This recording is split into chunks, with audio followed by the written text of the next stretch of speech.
Hey folks, up here in New Hampshire today, and another YouTube subscriber actually reached out to me. He also lives in New Hampshire and was kind enough, generous enough to let me try the very cool Chiappa. And this gun is designed in such a way that it has a really low bore axis. It has a steel barrel, a steel cylinder, and then the rest of it is an aluminum product, which is very lightweight. In addition, it also has this rubber grip, which allows you to allows a lightweight gun to soak up some of the recoil. So what we're going to do today is we're going to shoot both 38s through it, and 357. We'll shoot it both double and single action.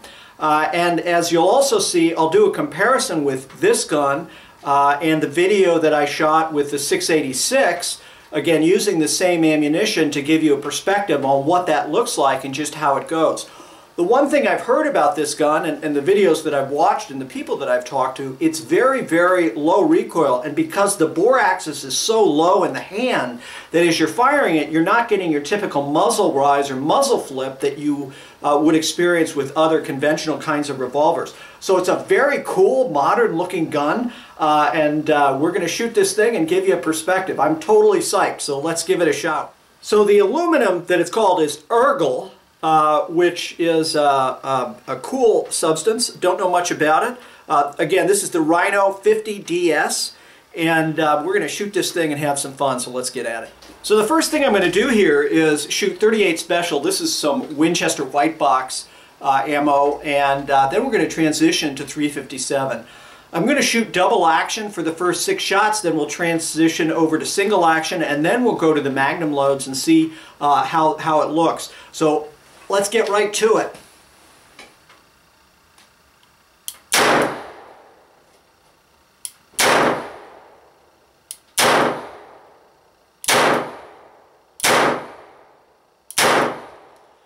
And I can tell you, it is very smooth shooting. There's really, it's like a press that almost comes straight back rather than a flip. I'll zoom in on my group here. Never shot this gun. I'm probably about 5 yards away, maybe 4.5, 5 yards. And I've got a nice group right there. So for never having shot this gun and able to get that kind of accuracy with the first 6 shots really speaks to the accuracy of the gun as well as the design, which again keeps that really low muzzle velocity, muzzle in line with your hand, and so that bore axis along the lines of your hands allows that really consistent straight back push versus one that flips a little bit. I'm going to flip the camera around and take a quick look at our grouping out there, which I think you'll see is a decent group considering I've never shot the gun. Let's take a look. So there it is, nice group. They're almost all touching. It looks like about 2-inch edge to edge there. So again, if I shot this probably another 50 or 100 rounds, I'd be able to dial it in a little bit. But right out of the box, never having shot this, factory ammo, shoots great. Really nice. Now I'm going to shoot the same thing in single action, and we'll give you a perspective on that. Alright, we're going to try the same drill now. We're going to go into a single action mode, and here we go. Very short and very smooth. It's unbelievable.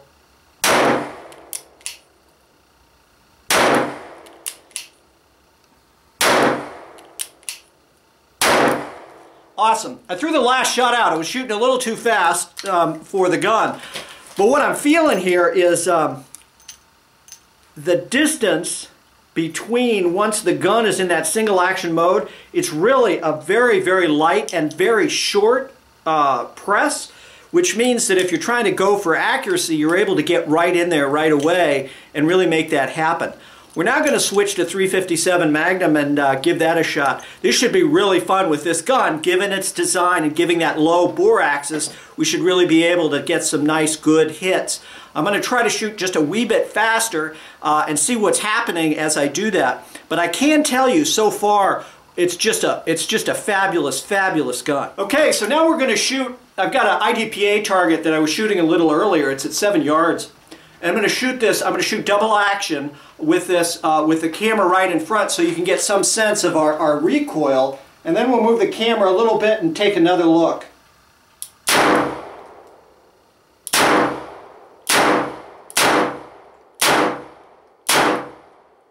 Okay, all right in there. I threw one down. Again, that's just me getting used to the gun, the trigger itself. But they're all right in there. Very, very different feel from my 686, which has more of a flip, especially with the 357 round.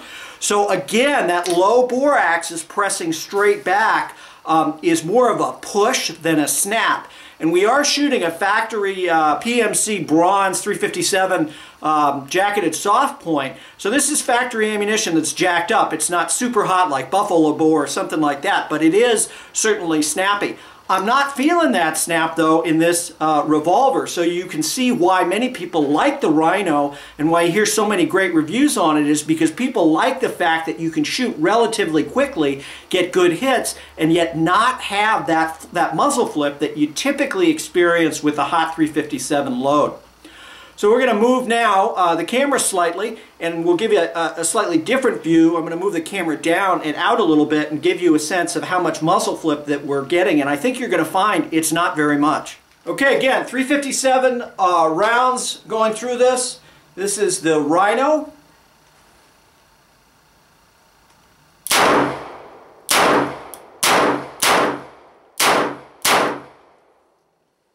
Man, it's just great. I mean, they're all right in there. And again, I don't know this gun, so the fact that you can pretty much come right out of the box and be able to get good, accurate hits, especially from a combat accuracy standpoint, really says that this design, although odd-looking, it's odd-looking and futuristic, but it is able to really, the design really helps me at least get hits on target. You'll also note that it has a fiber optic front sight, so that fiber optic against the black dovetail makes it really easy to pick up. So as the gun is coming up and I'm riding the recoil back down, what I'm seeing is that red fiber optic sight come back down, I settle, I press the trigger, and boom, it's right back where we want it. Very cool feature. We're going to do one other thing here, which is I'm going to actually switch cameras.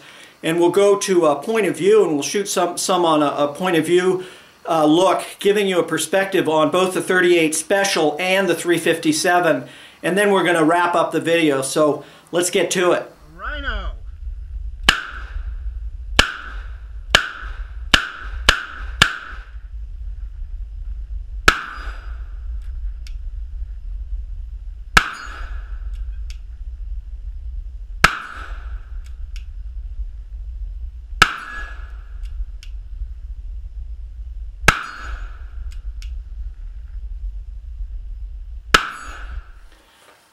And now what we're going to do is we're going to do some shooting with the 357 Smith & Wesson, the 686, just as a comparison to the Rhino. And we're going to basically shoot 5 rounds of 357 and just give you a perspective on what that looks like as we shoot the gun.